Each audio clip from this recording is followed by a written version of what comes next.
কাল কিয়ামতের ময়দানে প্রত্যেকটা মানুষকে 5-5টা প্রশ্ন করা হবে। 5-5টা প্রশ্নের উত্তর না দেওয়া পর্যন্ত কোন মানুষকে সামনে যেতে দেওয়া হবে না। ও যুবক, তুমি কি ভেবেছো এই 5 শ্রেণীর মধ্যে তোমার তালিকায় নামটা নাই? স্মরণ রেখো যুবক, স্মরণ রেখো, স্মরণ রেখো রে যুবক। প্রথম নম্বর যে প্রশ্নটা করা হবে, তুমি যুবক কেউ, বিদ্যা কেউ, মহিলা পুরুষ, মহিলা নারী, যুবক যুবতী সহ প্রত্যেককে এই প্রশ্নটা আল্লাহ রাব্বুল আলামিন করবেন। আমি তোমাকে হায়াতের সম্পদ দিয়েছিলাম, তোমাকে একটা জীবন দিয়েছিলাম, তোমাকে একটা পূর্ণ বয়স দিয়েছিলাম, এই হায়াতটাকে তুমি কোন কাজে ব্যয় করেছ? ওই সমস্ত ভাইয়েরা কাল কিয়ামতের ময়দানে নির্বিঘ্নে উত্তরটা দিয়ে দিবে যারা তাদের পুরা জিন্দেগিটা আল্লাহ রাব্বুল আলামিনের হুকুম অনুযায়ী কাটিয়েছেন, পয়গম্বরের তরিকা অনুযায়ী জীবন যাপন করেছেন। তারা তো আল্লাহর কাছে জীবনের ভাউচার পেশ করে দিবে, ও আল্লাহ, আপনি আমাকে দুনিয়ার জীবনে 60 বছরের জিন্দেগি দিয়েছিলেন, 14 বছর পর্যন্ত আমি তো বালেগী হইনি আল্লাহ, কিন্তু 14 বছর বয়সের আগে আমার বাবা, আমার মা আমাকে মাদ্রাসায় ভর্তি করে দিয়েছে। সুতরাং ওই সময় থেকে নিয়ে পর্যন্ত আমার কোনোদিন জামাতের নামাজ মিস হয়নি। কিন্তু ওই সমস্ত যুবক আপনি আমি কি জবাব দিব যাদের আজকে বয়স 30 পার হয়ে 40 পার হয়ে চলে গেছে, কিন্তু এখনো পর্যন্ত আল্লাহর হুকুম মানার জন্য আমাদের মাথার মধ্যে চিন্তাটাও আসেনি। কাল কিয়ামতের ময়দানে আল্লাহ রাব্বুল আলামিনের কাছে পুরা এই জিন্দেগীর ফেরেশতা পেশ করতে হবে, ভাউচারটা পেশ করতে হবে।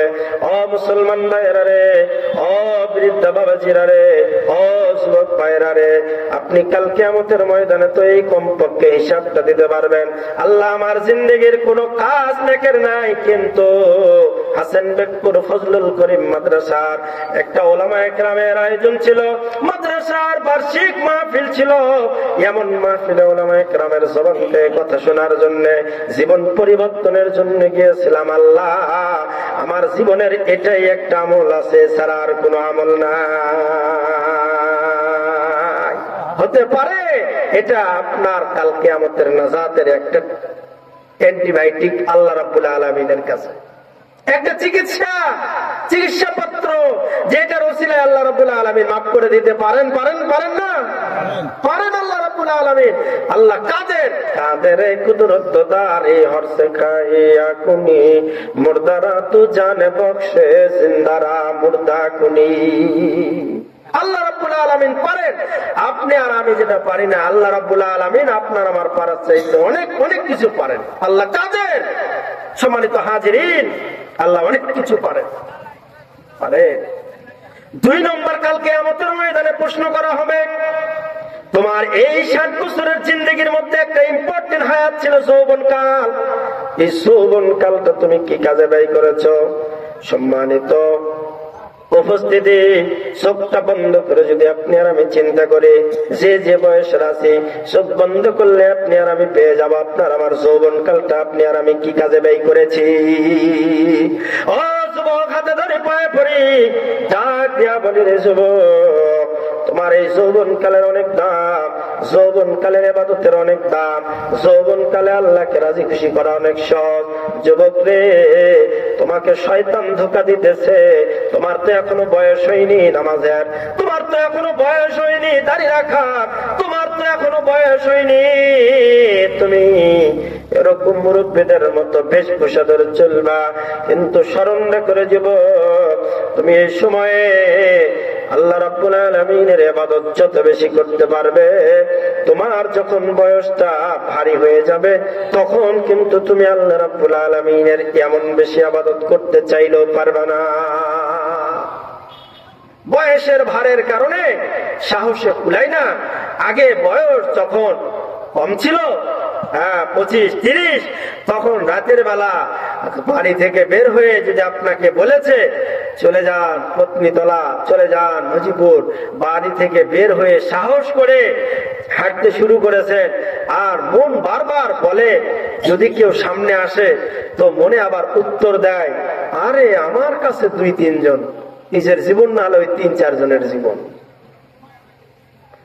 মুরব্বী বাবাজিরা, যাদের বয়সটা 50 পার হয়ে 60-এর কাছাকাছি চলে গেছে অথবা 45 প্লাস হয়ে গেছে, আপনারা একটু চিন্তা করে দেখেন তো, আগে যেমন সাহস করতে পারতেন এখন এমনটা সাহস করতে পারেন নাকি? এখন তো এমনটা সাহস করতে পারেন না। যুবককে ডাক দিয়া বলি, তুমি এখন তোমার যৌবন কালে আল্লাহর ইবাদত করার জন্য যত বড় বড় সাহস করতে পারবে তত বড় বড় সফলতা তুমি অর্জন করতে পারবে। যুবক, পুরো জিন্দেগি গুনার গুনাহ হয়ে গেছে, গুনাহের কারণে জীবনটাকে তুমি অন্ধকার দেখতেছ। অনেক গুনাহ হয়েছে, অনেক গুনাহ হয়েছে, গুনার কারণে নিজেকে অভিশপ্ত মনে করতেছে। রে যুবক, তুমি যদি এই যৌবনকালে আল্লাহর কাছে নিজের অতীতের গুনাহ খাতাগুলো স্মরণ করে আল্লাহ রাব্বুল আলামিনের কাছে যদি ধর্ণা দিয়ে আল্লাহকে চোখের দুটা পানি ছেড়ে দিয়ে কাঁদতে পারেন রে যুবক, জীবনের গুনাহ আল্লাহ রাব্বুল আলামিনের মাফ করে দিতে দেরি হবে না। সুতরাং জীবনের একটা মাহফিল হতে পারে আমার জিন্দেগি পরিবর্তনের কারণ। কাল কিয়ামতের ময়দানে যে 5টা প্রশ্ন হবে তার 3য় নম্বর বললাম হলো যুবকের যৌবনকাল সম্পর্কে জিজ্ঞাসা করা হবে। আর উত্তর না দেওয়া ছাড়া আল্লাহ রাব্বুল আলামিন এক পা সামনে বাড়তে দিবেন না। 3 নম্বর, দুনিয়াতে আপনি আর আমি যে মাল উপার্জন করতেছি, আহা, মাল উপার্জন আয়ের যে অবস্থা, চতুর্দিক থেকে খালি আয় আয়, আমিনাল হারাম ইয়া হালাল, হারাম না হালাল দেখার সুযোগ নাই। গরু যেভাবে খড়কুটা পোয়াল খেয়ে যায়, মাল উপার্জনের অবস্থা হয়েছে এখন ঠিক তেমন। খালি আসুক, আহা, কাল কিয়ামতের ময়দানে এই মাল কিভাবে উপার্জন হয়েছে এর একটা হিসাব, এর ফেরিস, এর ভাউচার আল্লাহ রাব্বুল আলামিনের কাছে পেশ করতে হবে। সেই দিন আপনার আমার ভাউচারে দেখা যাবে কোন কোন মাল হালাল পথে কামাই হয়েছে আর কোন কোন মাল হারাম পথে কামাই হয়েছে। 4 নম্বর, কোন পথে মাল ব্যয় হয়েছে, কোন পথে ব্যয় করেছি এই হিসাবটাও দিতে হবে।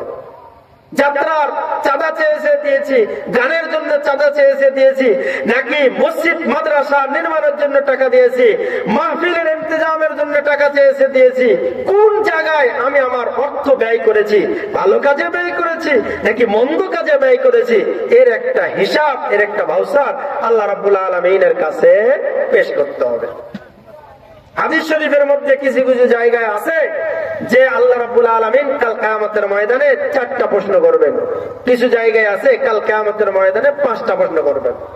দফে তাআরুজ এই হাদিসের যে জায়গাতে 4টা প্রশ্ন করবেন সেখানে 3 নম্বর আর 4 নম্বর এখন যেটা বললাম এটা 3 নম্বর, অর্থাৎ কোন পথে মাল উপার্জন হয়েছে আর কোন পথে ব্যয় হয়েছে এই হিসাব আল্লাহ রাব্বুল আলামিন চাইবেন। তাহলে এটা যদি একটা হয় তাহলে 1 নম্বর হায়াত কোন কাজে ব্যয় হয়েছে এর হিসাব দিতে হবে, যৌবনকাল কোন কাজে ব্যয় হয়েছে এর হিসাব দিতে হবে। 3 নম্বর তাহলে হবে মাল উপার্জন কোন পথে হয়েছে, মাল ব্যয় কোন পথে হয়েছে এর হিসাব দিতে হবে। 5 নম্বর হলে 5 নম্বরটা হবে ইলম অনুযায়ী কতটুকু আমল করেছে আর হিসাব দিতে হবে। ইলম অনুযায়ী কতটুকু আমল করেছে আর হিসাব দিতে হবে।